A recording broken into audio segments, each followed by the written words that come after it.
इंसान का सबसे पहला डिमांड जो होता है वो है खाना, फिर कपड़ा, मकान, एक प्रियतमा या प्रियसी, अंत में आता है घूमना फिरना। नमस्कार यात्रियों, आज टिप्स टू ट्रैवल आपका यात्रा करवाएंगे directly to the first basic need of any living being, यानी आज का यात्रा खाने के मेले में होने वाला है।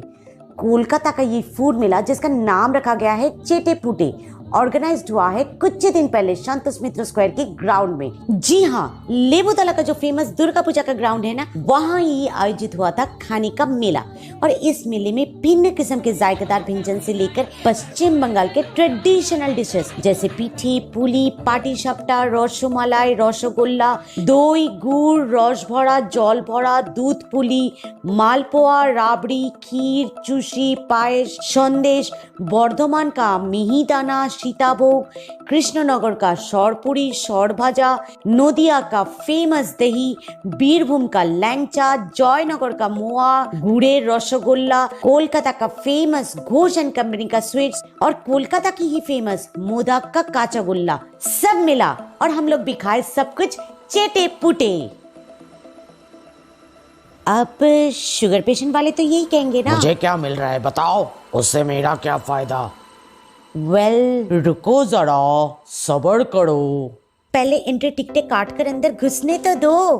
तो यात्रियों, मैंने 20 रुपया का टिकटें लेकर अंदर प्रवेश किया, ये जीभ लपलपाते हुए डिशेस को अपनी आंखों से देखने और चखने के लिए। और अंदर घुसते ही मेरा स्वागत हुआ एक परफेक्ट गांव वाला दृश्य से। इससे देखते ही मैं तो समझ गई कि अंदर जो भी मिलेगा वो ऑथेंटिक और ओरिजिनल होगा। और हुआ भी, जो भी डिश हमने ट्राई किया सब के सब ओरिजिनल टेस्ट से भरपूर था, कोई भी आर्टिफिशियल रंग या फ्लेवर एडेड नहीं था। तो ये है मेरा रिव्यू नंबर 1। और रिव्यू नंबर 2 ये है कि गुड, जो अथॉरिटी वालों ने एक नॉमिनल एंट्री फी बैठाया, वरना कोई भी ऐरा गैरा नत्थु नैरा जिसका खाने के साथ दूर दूर तक कोई भी लेना देना नहीं है, मुंह उठाकर चले आते और माहौल को गंदा करते। तो माहौल के बारे में मेरा है रिव्यू नंबर 3। फैंटास्टिक एम्बियंस, खाना खाओ गाना सुनते सुनते।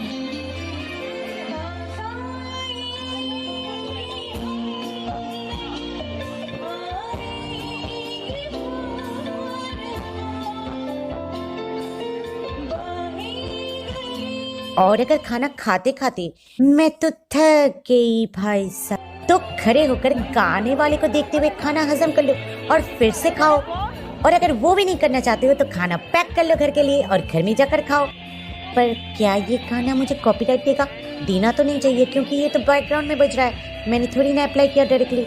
पर फिलहाल ये सोचने का वक्त नहीं। मैंने शुगर पेशेंट वालों को वीडियो के शुरुआत में कब से रुको जरा सबर कर को बोल के खड़ा कर चुकी हूँ। तो उन लोगों के लिए है मेरा रिव्यू नंबर 4। आप लोगों के लिए cutlet, fish finger, fish butter fry, pomfret fry, पापड़ा cutlet, chicken lollipop, fish pakoda, fish kabiraji kebab, hariyali kebab, reshmi kebab, cheese reshmi kebab और exotic dish like salmon fry का भी इंतजाम है, पर वो सिर्फ 1 या 2 स्टॉल पे ही सीमित है। पश्चिम बंगाल के जो नमकीन डिशेस है जैसे सिंगाड़ा, पापड़ी, नीमकी, चनाचूर, काटिया, इन सब का कोई इंतजाम नहीं है यहाँ। आप लोगों को इन सब स्टॉल में या तो फुचके के स्टॉल में ही अपना भीड़ जमाना पड़ेगा। बांग्लादेशी फुचका, स्वीट कॉर्न फुचका, चीज फुचका, चॉकलेट फुचका, चिकन फुचका, धनिया फुचका, दही फुचका, चिंगड़ी फुचका, आइसक्रीम फुचका, रायता फुचका, बाप रे बाप कितना सारा भिन्न तरह के फुचका है यहाँ। ये देखकर तो मुझे यूट्यूब फूड ब्लॉगर से याद आ गया, शुक्र है फैंटा और मैगी फुचका नहीं है यहाँ। तो हमने ट्राई किया स्वीट कॉर्न चीज फुचका, काफी अच्छा लगा, गुड।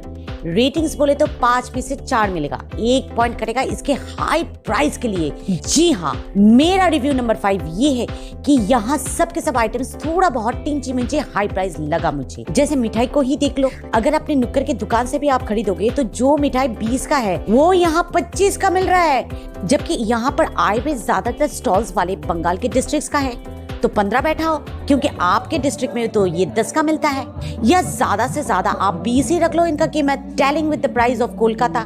पर आप तो लूट रहे हो मेले के नाम पे। और फुचका नहीं, मतलब क्या दिया इसमें एक्स्ट्रा? कुछ स्वीट कॉर्न्स और थोड़ा बहुत चीज ग्रेट करके, चीज का टुकड़ा भी आपके हाथ में ही रह गया, पूरा तो आपने डाला नहीं। नुक्कर का फुचका वाला भी 6 फुचका देता है, 20 रुपया लेता है और एक पाव भी देता है उसके साथ। और अगर हम लेडीज लोग थोड़ा बहुत बोल देते हैं कि बहुत तीखा है भैया, तो एक्स्ट्रा और एक सूखा मिल जाता है। नहीं, फैक्ट इज अ फैक्ट, जो सच है वो सच है, इसमें शर्माने वाली कोई भी बात नहीं है। तो आप यहाँ 6 फुचके में थोड़ा कुछ इंग्रेडिएंट एक्स्ट्रा मार के 50 ले सकते थे या 60 ले सकते हो। 80 किस उपकार का बदला ले रहे हो भाई। अचार और पापड़ का स्टॉल भी देखो कितना हाई प्राइस है। हमने तो सबके सब चखा पर एक भी खरीद नहीं पाए, सिर्फ पापड़ ही खरीद के वापस आना पड़ा।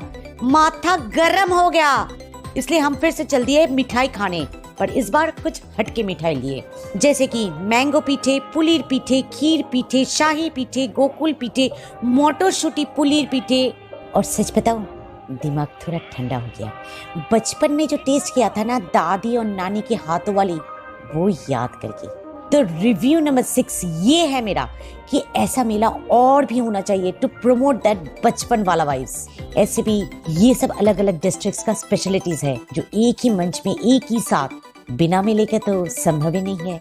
और अगर हम औरतें भी अगर इसे घर पे ट्राई भी करें तो वो गुण, वो टेक्निक, वो रेसिपी कहाँ है हमारे पास।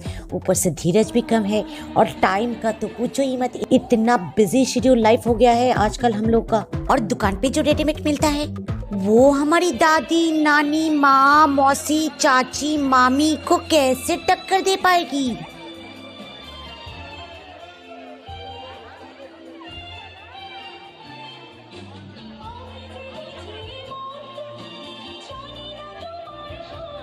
और एक बात ये है कि यहाँ पर हमें कुछ हटके फूड आइटम्स भी मिला, कुछ गिने चुने 1-2 एग्जॉटिक काउंटर्स में, जैसे कि ये मुझे पता नहीं किस चीज का मांस है। ये महाशय ने हमें बताया कि ये चिकन है, पर मुझे तो किसी भी एंगल से ये चिकन नहीं लग रहा। ऊपर से ये इसे अजीब तरह से काट काट के जो डिश तैयार कर रहा था, चीज, मेयोनीज और अपना कुछ सीक्रेट रेसिपी के साथ, वो काफी लजीजदार लग रहा था देखने में।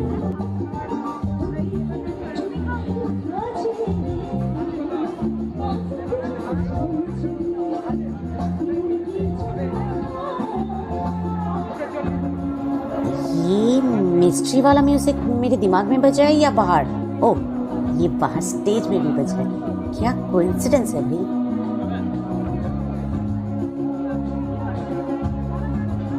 और इसी काउंटर के बगल में है कुछ और भी एग्जॉटिक मीट आइटम्स का काउंटर, जैसे कि कॉक का मांस, ऑक्टोपस का मांस, टर्की का मांस, एमू, हरियाली, पता नहीं किस जीव के अंडे का डेविल, खरगोश और स्नेल का मीट। हमने एक भी ट्राई नहीं किया क्योंकि पापी पेट को इतना भी खरोच देना नहीं चाहिए। हम चले गए इसके बगल वाले काउंटर में, जो कि है दीघा का फिश आइटम का काउंटर। और भाई वाह, हमने यहाँ पर भी चेटे पुटे खाए। और एक काउंटर में जहाँ मुझे कुछ नया लगा वो है ये चिकन पॉपअप का काउंटर, जहाँ सॉसेजेस को पहले फ्राई किया जा रहा है, फिर उसमें बड़े बड़े टूथपिक्स डाल के इस मशीन में, जहाँ पहले ही इन लोग ने अंडे डाल चुके हैं, इसमें इन लोग सॉसेजेस को अंदर डाल रहे हैं। कुछ क्षण बाद ही ये ऑटोमेटिक पक के बाहर आ रहा है और फिर इन लोगों का वही फिर से सीक्रेट रेसिपी विद चीज, मेयोनीज, सीक्रेट मसाला, और क्या आपका खाना तैयार है।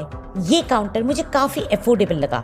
इन लोग यहाँ पर सॉसेस दे रहे, अंडे दे रहे, चीज, मेयोनीज, फिर मसाला भी डाल रहे हैं, और ऊपर से इस मशीन का भी तो कीमत है, उन लोगों का लेबर भी है।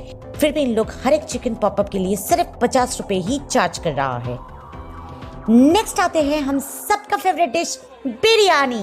तो निजाम का बिरयानी, अमीनिया का बिरयानी, बैम्बो बिरयानी के स्टॉल के अलावा था पॉक बिरयानी का स्टॉल। और भाई मजा आ गया फर्स्ट टाइम सेवन करके पॉक बिरयानी और कौशा।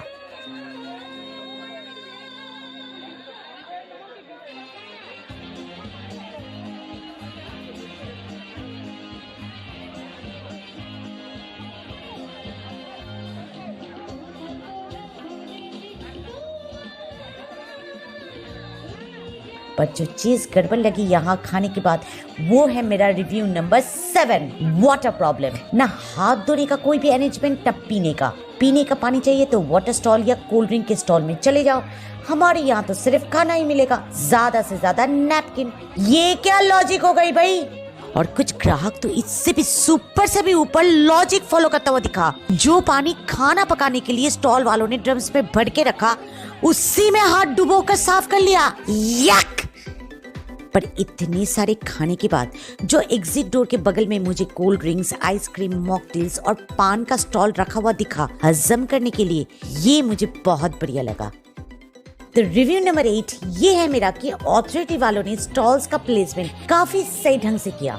वेज और नॉन वेज को एक दूसरे से दूर हट के रखा और पीने का पानी, कोल्ड ड्रिंक्स, पान, आइसक्रीम वगैरह का स्टॉल एकदम एग्जिट के करीब रखा। कुडोस टू चेटे पुटे। अब जब स्टॉल्स की बात छेड़ ही दिया तो रिव्यू नंबर 9 ये है मेरा कि ये ग्राउंड काफी छोटा है इतने सारे स्टॉल्स के लिए। 4 लोग अगर एक स्टॉल पे खड़े हो जाए तो वो क्राउडेड और कंजेस्टेड लगने लग रहा है और कुछ ग्राहक तो उसे बिना दिखे बिना झाके आगे बढ़ता हुआ नजर आ रहे हैं। अब आगे बढ़ने की बात आ गई तो रिव्यू नंबर 10 ये है कि सभी स्टॉल्स यहाँ पर एक जैसा दिख रहा था। एक दूसरे से हर एक स्टॉल को फर्क कर पाना काफी मुश्किल लग रहा था क्योंकि जहाँ भी देखो उन लोग चेटी पुटी का एडवर्टाइजमेंट ही किए जा रहे हैं। और जो स्टॉल्स का जो होर्डिंग था वो इतना छोटा था कि इतने सारे लाइट्स में वो नजर ही नहीं आ रहा था सिवाय टेंडा के काउंटर का। सब जैसे ठान लिया कि हम हमारा एडवर्टाइजमेंट नहीं चाहते हैं, सिर्फ चेटेपुटी का एडवर्टाइजमेंट चाहते हैं। ये थोड़ा सा गलती हो गया। बाकी जो भी रिव्यूज है मेरा ये अपना है, मेरा खुद का है, किसी भी प्रेशर पे मैंने नहीं दिया। अगर आप लोग इससे सहमत हो तो जरूर वीडियो को लाइक कीजिए वरना कमेंट्स को भर दीजिए। पर जो भी कीजिए बिना हमारे चैनल टिप्स टू ट्रैवल को सब्सक्राइब किए मत जाइए। Click to see the next video and happy journey.